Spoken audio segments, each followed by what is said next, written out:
All right, we're here on Life Upside Down. We're telling real stories of broken people that point to a living God.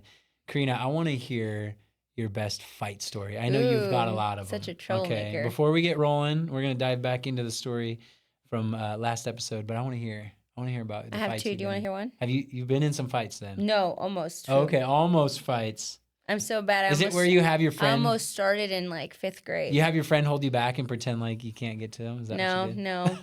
Okay. Okay, do you want one? Yeah, I don't know. Okay, we'll I'll see do how one. it goes. Okay, this one's in high school. I was a senior or a junior, and we were like in PE class, and there was this new girl from California, Los Angeles to be sounds tough. exact. She was tough. Scary as in like tough looking. Like she had like, okay, every month she dyed her hair a different color, like bleach and then hot pink or lime green. Like it was always a color. And then she had piercings like all over her face, like on her cheekbones. I think it was on like the dimples were a thing, lip, nose, eyebrow, like it was a lot. And she wore all black, thick black makeup, like eyeliner, and she had some really big fists, like really big fists. She was a really big built girl. Okay, she was scary. So she's new, and I feel like she's in that awkward stage where like nobody knows her. So she was kind of just standing on her own, and she clearly stood out a lot from like Nebraska people, and so people would like stare at her. You can tell it was obvious. People would stare at her, and I was the first one to like go introduce myself because because you're Karina. Yeah. And I was like, "Hi, I'm Karina. Welcome to Nebraska. Where are you from?" And then she's just, I probably didn't sound that bad, like of a loser, but you know. And so I was like welcoming her, and I was like, you know, basically, if you need a friend, you have one in me. Yeah, didn't sound like that, but I was like, if you need a partner in anything or something, that's funny. I'm your girl. So anyway, so I just made myself known, like, you know, trying to include her. She was, you could just tell she was like that cool girl, like, she's like cool nobody talked to me, like, I hate everybody kind of thing. And as the year was going on, there's always that group of girls that like don't like doing anything, and they're like boy crazy. Yeah. Like they're the ones who like would be in the corner talking and laughing and like, hee hee, you know, and like short shorts and just there for boys. Anyways, those girls kind of took her in. Yes. Towards the end. And there was one day where like we were playing soccer and PE, and the coach had made me, like, there was 2 teams, and then she picked 2 captains, like nothing serious, but she just like, you know, you be the captains, okay, let's play. And I was the captain, one of them, and those girls that like to stay in the corner, and then her were in my side on my team. And so, and like, they were just talking the whole time. They weren't participating, which like nobody cares as PE, right? But the coach cares. Yeah. So she's like, you know, Karina, get your team to participate. And I'm just like, you know, it's like, it's PE. Like, anyways, so I go over them like, hey guys, she asked me to like come, can you just like pretend like you don't have to play. I don't care. But like, I just don't want to get in trouble. Like, can you just pretend like you're doing something?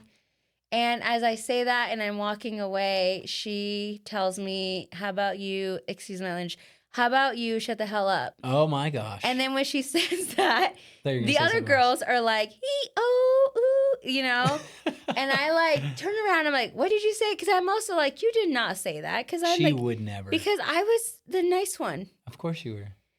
So I was like, what did you say? And she's like, this is where it made my blood boil. She points at me and goes, I said, shut the hell up. Oh my goodness. And now these girls are like, oh, and I'm just like, you know, and my Latina side. Of course. I know it very well. Overrode the Holy Spirit. And I was like, how about you put that finger down before I put it down for you? And I walked towards her. Oh my gosh. I don't know what came in me, but I was like, gonna die. I knew I was gonna die. Inside, I'm like, I'm going to die, and I don't care. Like, that's how much my pride was. Like, pride will do it. That's a lesson right there. So I'm walking towards her. She's kind of like, really? This girl's coming. Anyways, and the coach comes between us. Girls, knock it off. Blowing her whistle. And that is why I'm here today. That's so funny because I actually got saved by a coach also. Okay, I tell think us he's your a coach fighting story. Or a teacher, anyway, at the same school that we went to. So these kids were always making fun of us every single day, just messing with us. And he like one of them like walked by me, and I'm kind of just telling a quick little story. And he like did the thing where he and he like I'm a little dog or something. And he was big and he fought, and I never fought, and I was skinny. So I did not have the advantage. But again, I was just kind of like your pride puffing kicked up. in, huh? I had a little pride. And I stood up to him like, don't do that again. And then and I said something to him, and then he comes walking back, and I got to shout out my friend Esteban. He actually stepped in between us. You said he likes to fight. He likes to fight. My friend, he liked to fight. I don't know if he still does. But shout out to Esteban, because he stepped in and like basically took his attention away from me. Well, I actually started walking off because I'm like, all right, I'll let you handle this. You're like, Mommy, help. You like fighting, I'll let you fight.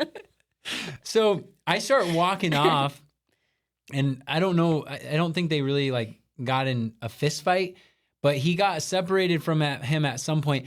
And then I just remember like out of the corner of my eye seeing this kid coming after me, and I didn't realize. But then this big teacher, he's like 6'3". He was well known in our big school. Built, like he was kind of like the bouncer. And he just like didn't tackle him, but he just grabbed him like, hey, and he just stopped him. And that's why I'm here today. So we're not great at fighting, like, apparently. Teachers, huh? Who did their job. Thank you, teachers. Yes, thank you, teachers. Keep doing that. So anyway, that's the closest I've probably been to a fight. Yeah, me too. And that's probably going to be the only time, hopefully. There you go. Knock on wood. You're too nice. Why would someone want to fight you? Yeah, but I still have that. So if you I have cross days where that I line, want to fight there's you. You fight me, though, danger. I guess, sometimes. Not literally, but with your words. All right, let's get back into the story. Karina, we left it off, and you had just left the community college. If you kind of want to recap that and then just kind of talk about what happened after that. Yeah, so I went to community college with like the excitement of like finally obeying God and like signing up for classes to do a big thing. And then basically the advisor that I was trusting just made fun of me, put me down. Yeah. Basically said I didn't have what it takes. I did want to say like, so you want to go to school to be a dentist. That's a big thing.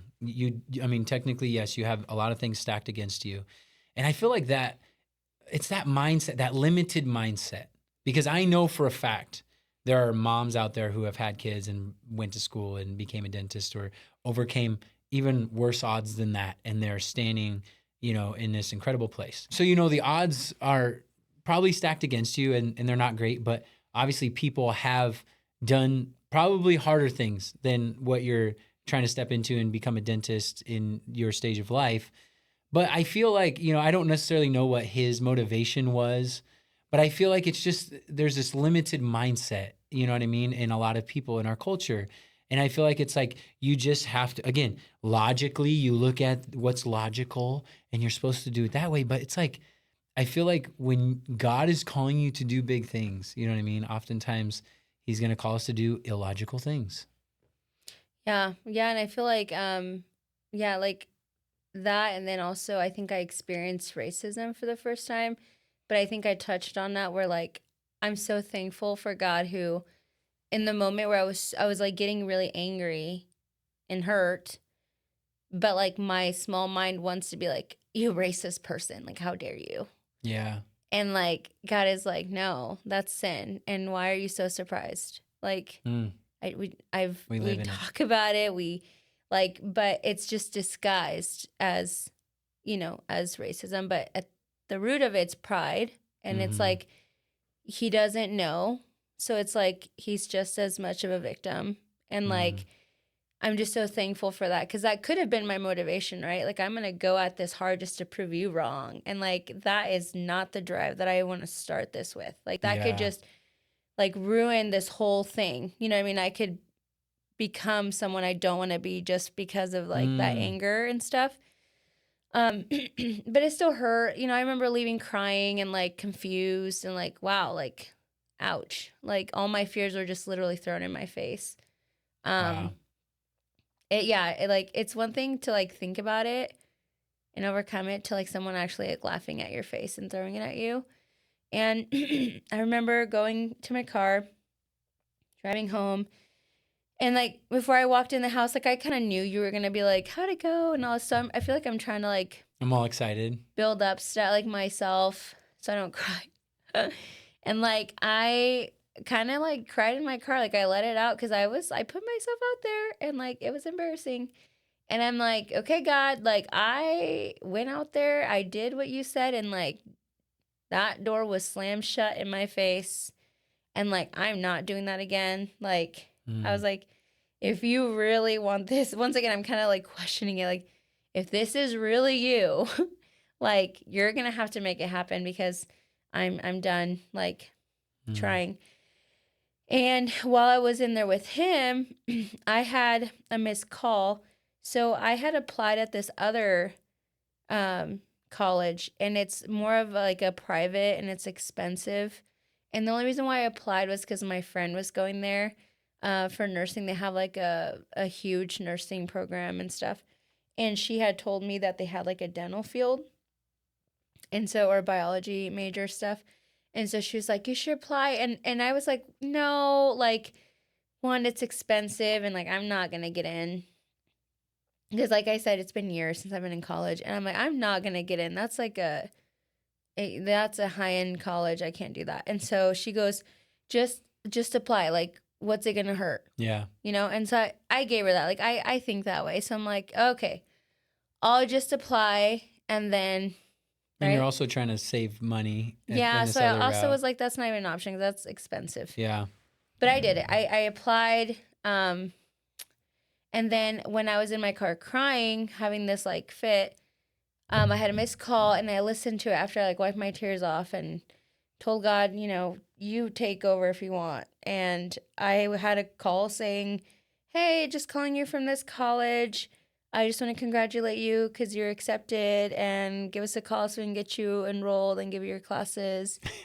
And I just like, there it is. You know, once again, I was just like, what? You know, and then I start crying again for other reasons. Now you're happy. So I go in and you're like, how'd it go?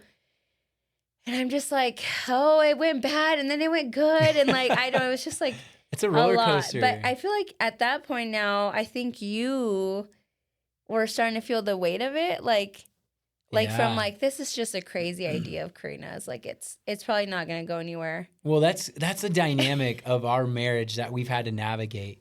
So Karina, you are a big dreamer.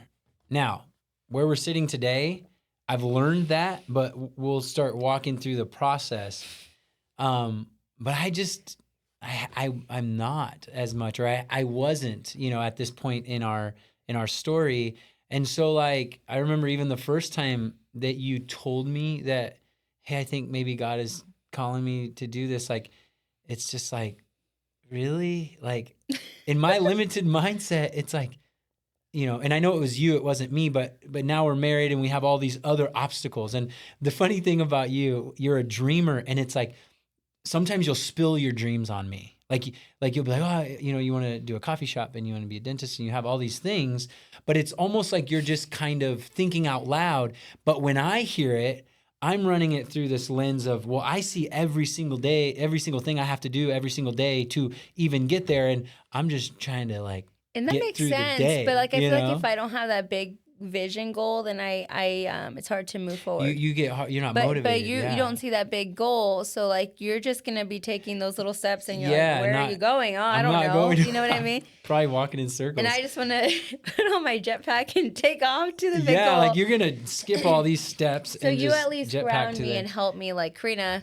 Okay, yeah, that's the beautiful thing take the little of like steps first. of like as we've been telling our story and walking through this, it's like we have just seen how God uses each of our strengths in different ways. Like I'm more patient than you are, and you just want to hop and skip the 60 steps that it takes to do this.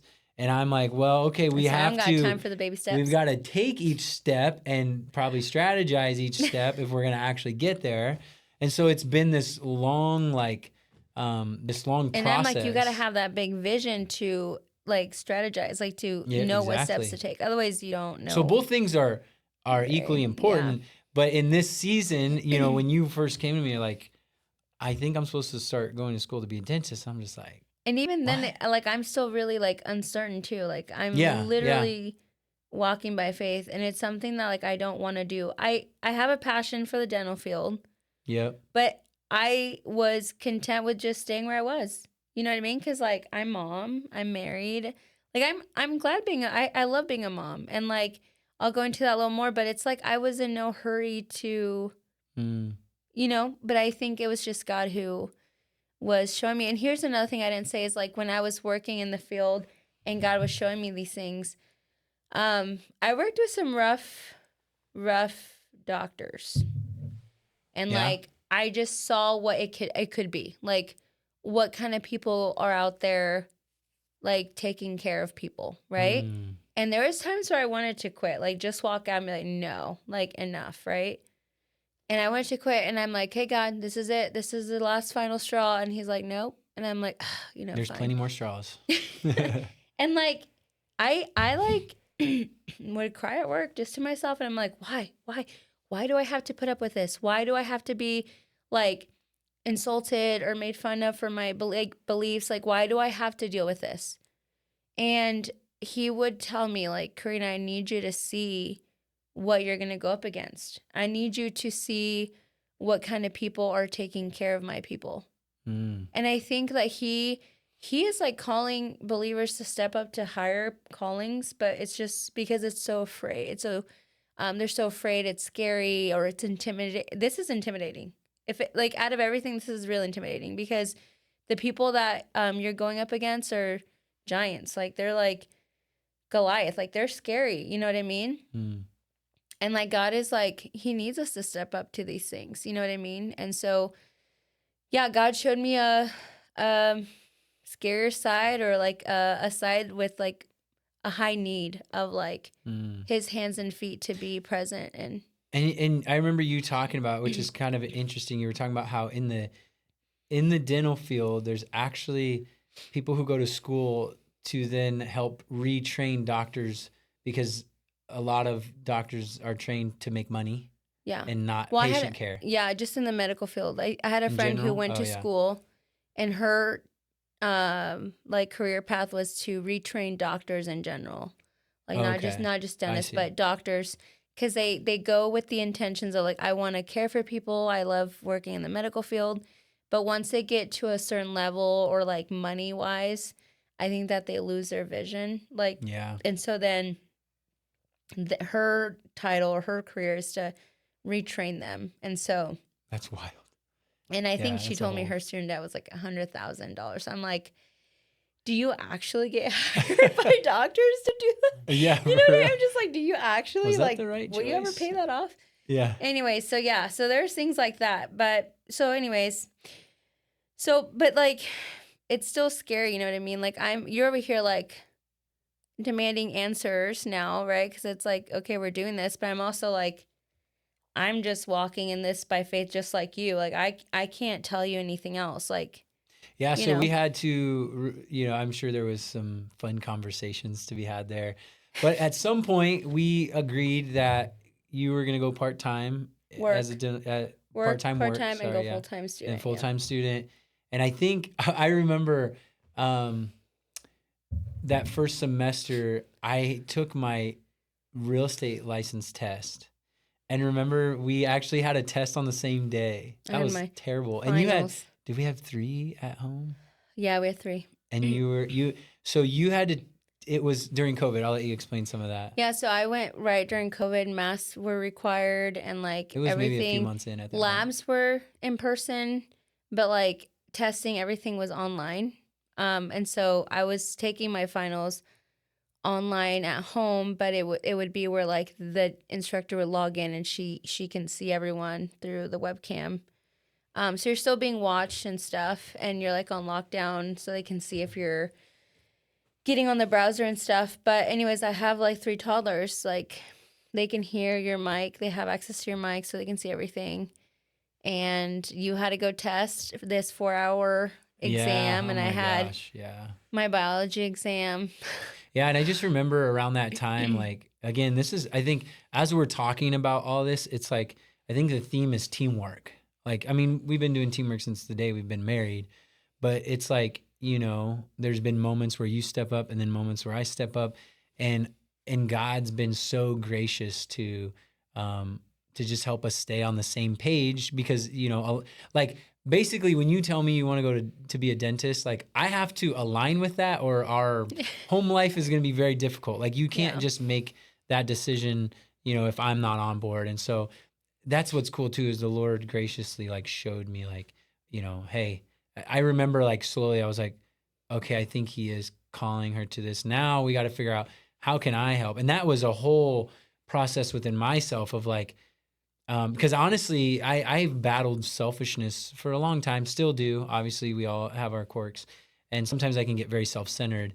But over the years, the Lord has dealt with that selfishness to just be like, okay, like I have some things I would love to do. And, maybe I have to sacrifice like playing basketball one morning because you're now in school and I have to be home with the kids or something like that, right? Like just an example of like how the Lord has had to deal with me over the years. And I remember around that time, I had to be like, okay, like I have to start supporting you and what God is also calling you to do. Hey, I hope that you are enjoying this episode. I just wanted to come in real quick and let you know that we are a nonprofit podcast that is made possible largely by donations. If you have been encouraged by anything you've heard here on Life Upside Down and you feel led to give, you can click the QR code and head over to our giving page. We truly want to say thank you so much. Every gift makes it possible for us to continue to tell more people about our living God. And so I remember we had to figure out a lot of things around that time. Like I would come home from work and then I would have to study for you would come home from work and I was home with the kids during the day and then I would have to study for my real estate exam and we're just like juggling from everything. Like 6 to 10. Yeah. And it was a lot around that season, but it was only possible because of our teamwork, right? And again, that is all centered around Christ. Like our like-mindedness in Christ is what allowed us to be on the same wavelength like that. But back to that story, we had that test that day, and I remember when I got done, and it was so funny because like I studied so hard and I took probably some extra time just because I wanted to make sure that I didn't have to take it more than once. So it was like a 4-hour test. 4-hour test. You got to pay more money if you don't pass it.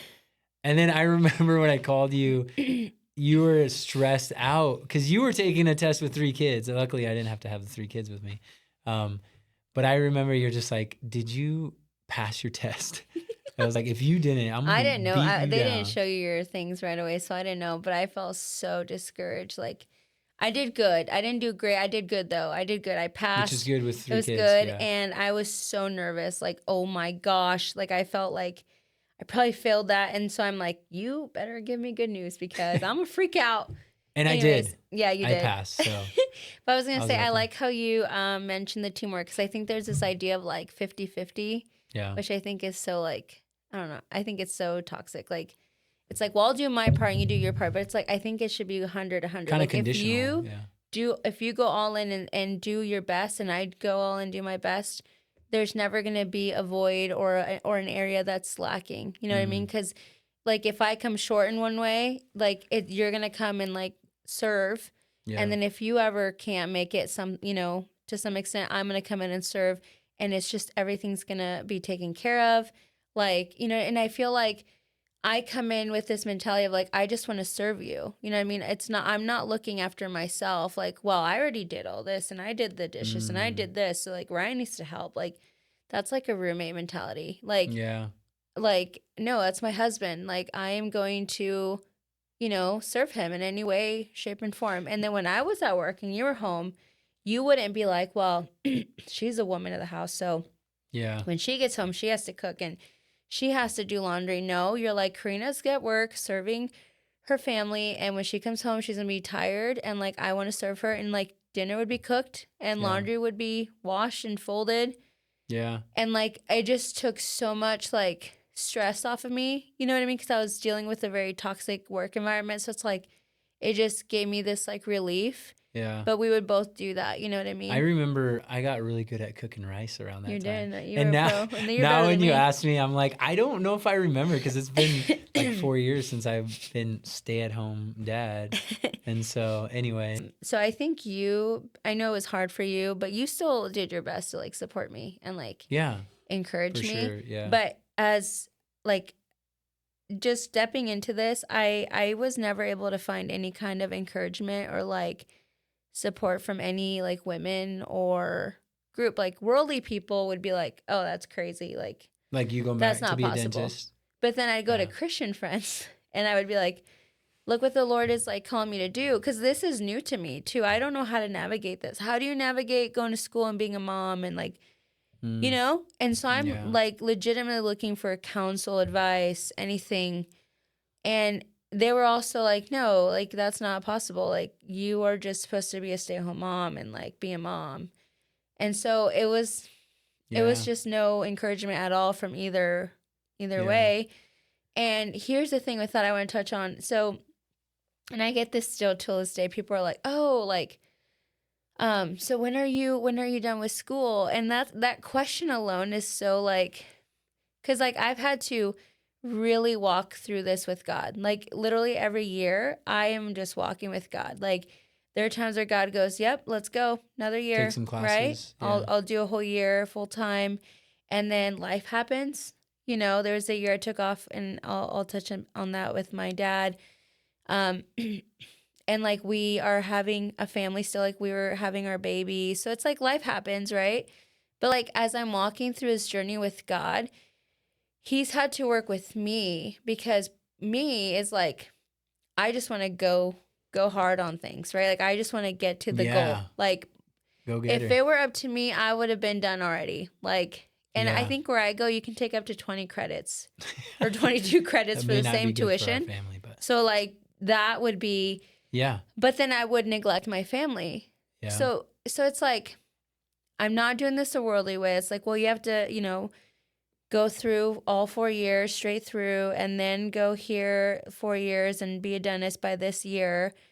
No, I'm literally just every year by year, day by day, like following God, because one, God is calling me to do this differently. There are so many doctors, so many dentists, so many everything in every profession, and God is calling a generation and a group of people to be different, you know? And so he's made it really clear, like, I don't need you to just be your average, to just be another one. We're doing this differently. And so like with that, it's like I have to submit to like my ministry as a mom first. And like so God's made it clear, like my priority is my kids, my family, you and my kids, right? They are like you guys are my ministry first. Yeah. But also there will be a time where my kids won't need me anymore. You know what I mean? I've also seen a lot of moms hit this wall when they're empty nesters and they're like, what do I do with my life? Because you devote so much time to them.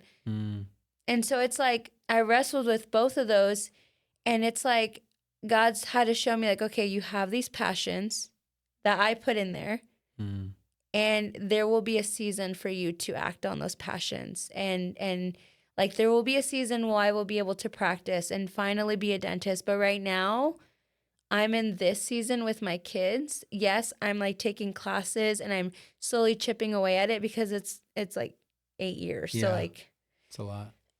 But I'm chipping away when God says go, it's time, it's okay. And then there are times where it's like pause, we're having a baby or we're extending our family or whatever it is, like and I'm okay with that. And I have to like die to myself because part of me gets like frustrated. I'm like, oh no, like I have a rhythm. I can't stop now.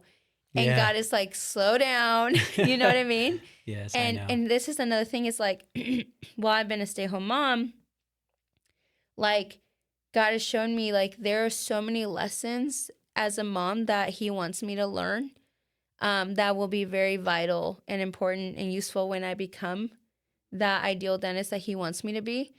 But I can't be that until I like learn in this season that I'm in. So like every season I'm in is so important, and he has lessons for you. Like, I mean, I'm learning how to, I have to learn how to be patient, right, with my kids, nurturing. Yeah, that's a tough one. Like, he's just teaching me basic things that I feel like you kind of lose when you're up there to a certain level. And so, You know what that reminds me of? What? The movie we just saw, which we're about to give a plug. The movie David. Yeah. Incredible, anointed movie. If We you went for haven't our seen it kids, from and Angel Ryan Studios. and I left crying, inspired. It was so good. Oh Yeah. my gosh.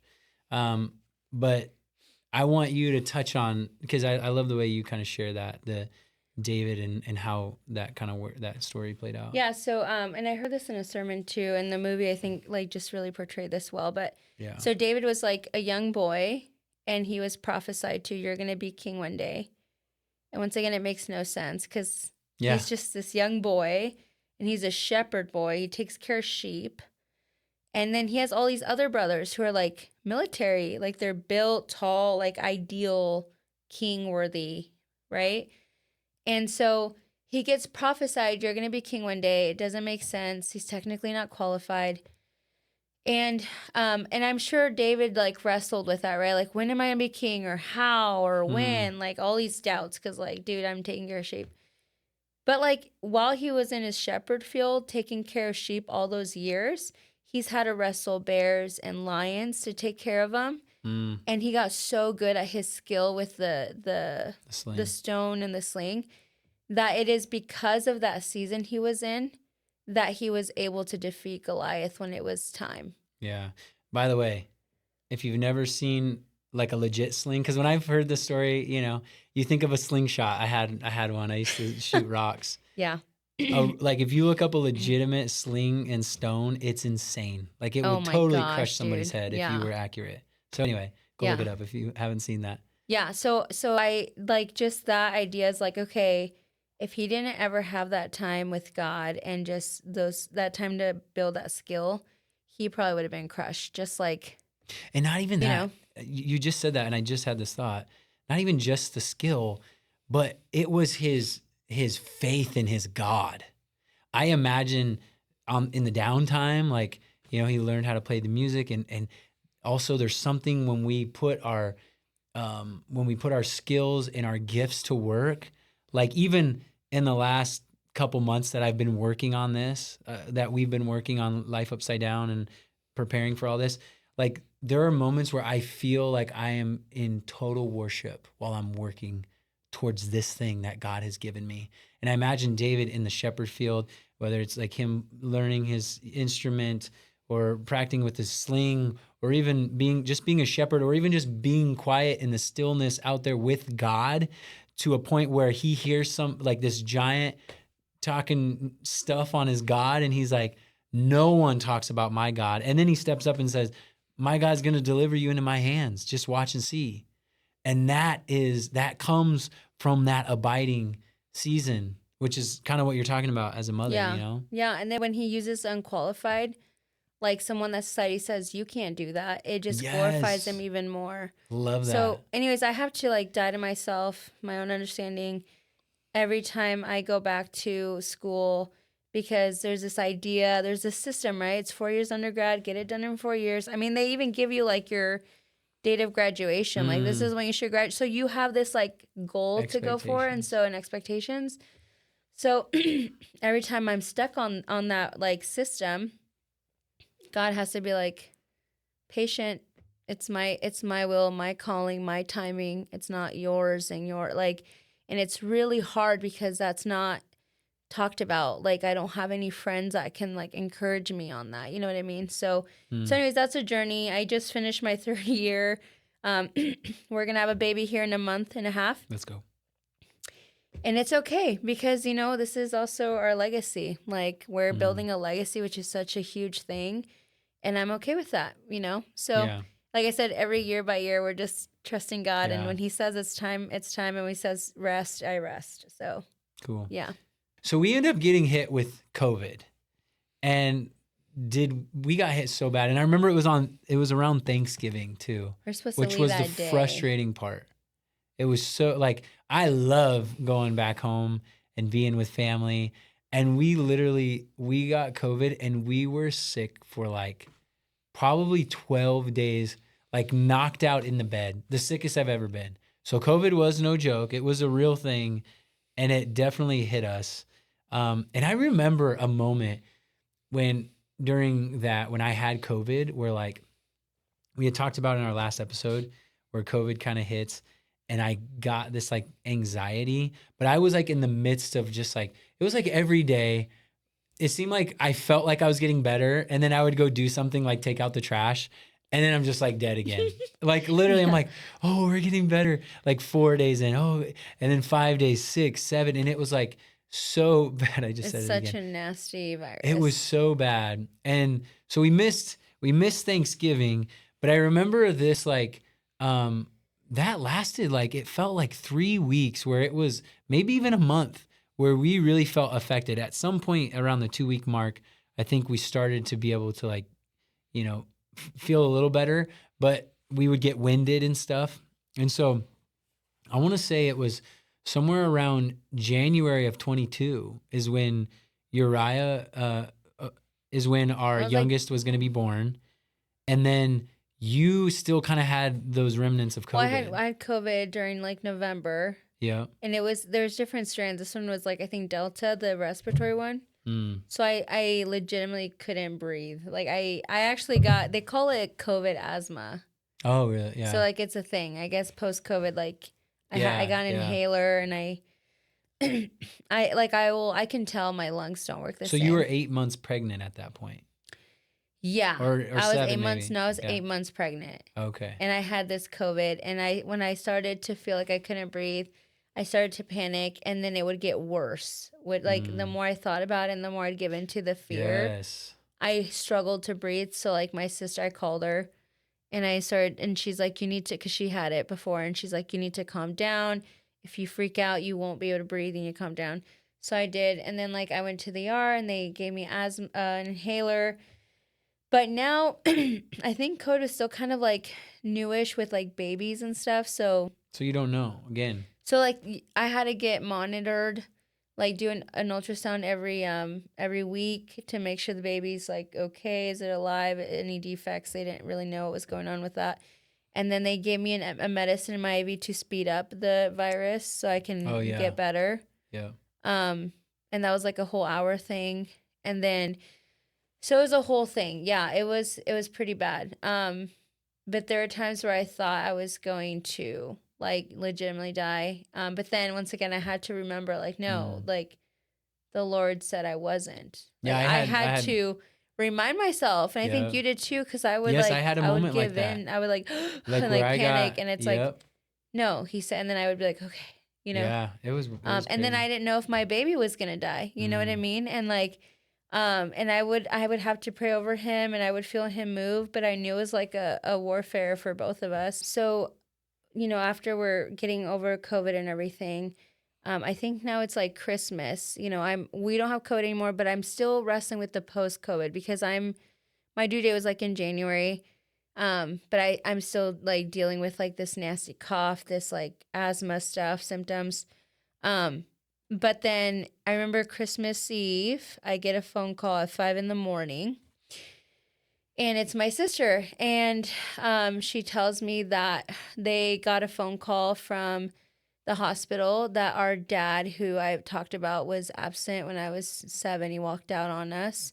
I probably only seen him like twice or 3 times here and there, like when I'd go visit Mexico. And I think he came back for like some procedure. And but it wasn't like anything like extensive. It was just like, hey, how are you? That's good. Okay, we'll see you later. Yeah. Anyways, so basically he got rushed to the hospital in Texas. He lived in Mexico, and he got rushed to Texas. And his brain was like really swollen, so they thought it was like a brain aneurysm. But they couldn't do any MRIs or anything yet because it was so swollen, so they needed for it to calm down. And then once they were able to do that, they found out he had a brain tumor. Now that they know what it is, they plan on surgery. They removed it to see how serious, how much it's, expanded or whatever, or spread. And they weren't able to get it all. Like, it was pretty big. They got some, but it was still there. So they gave us like an estimate of like he probably has like 2 months or a month to live, which is not like it's nothing. But then my sisters wanted me to like just take off. They were gonna like all carpool and go see him. But I'm over here like 36 weeks, 37 weeks pregnant with like severe asthma like symptoms, and I still had this, I don't know if anybody, like if you had COVID, but you get this like after cough where you're hacking all the nasty stuff out. So I'm dealing with like after cough, like hacking, like I'm just not in a place to travel 15 hours, possibly give birth to a baby in Texas. Like it's just not like I want to, and I felt this pressure of like, you have to, it's your father and he might die or whatever. And it's like, yeah, like I totally understood. But at the same time, I'm like, we're just not in a place for that. Like we have 4 kids. You were working. You're the only provider. And if I'm not with the kids, how are you going to go to work? It was just a lot. It was a lot of pressure. And like, I remember being so conflicted, and I was like, I was crying because I felt so like judged for it. But I had to do what's best for me and my family. So now they go see him, and like he just kept getting worse and worse. Like my sister calls me and tells me that like he had done a thing of chemo and it just wasn't working, like he wasn't responding, and apparently the chemo did like more harm. Like they said it was like it felt like he was put in a microwave and like his insides were just burning. So he was just in like horrible pain. And so now my sister's made the decision of like hospice. So now he has like, he went from like 2 months to like maybe 2 weeks to live, you know? So, and it was just like a lot. It was a lot to take in. And I just remember like once they made that decision, they transferred him. We paid for him to get moved over from Texas to where we're at. So family, cause his family too, like aunts, uncles were here, and you know, his daughter. So we paid for him to get transferred here, and then we just spent the last like week or 2 with him. But I just remember when we went to go see him, and we drove down to go see him, it was definitely way more than I expected. Like I had this like idea of like, I'm going to have closure. I'm going to say goodbye, you know, maybe like obviously cry, but like your typical like grieving, you know, process, whatever. But I feel like when I stepped in the hospital, I just had this revelation that God just like downloaded in me, and I was not ready to like handle that. We've got plenty more of the story to come, so make sure to subscribe and turn on those notifications so you're never left out on what's to come.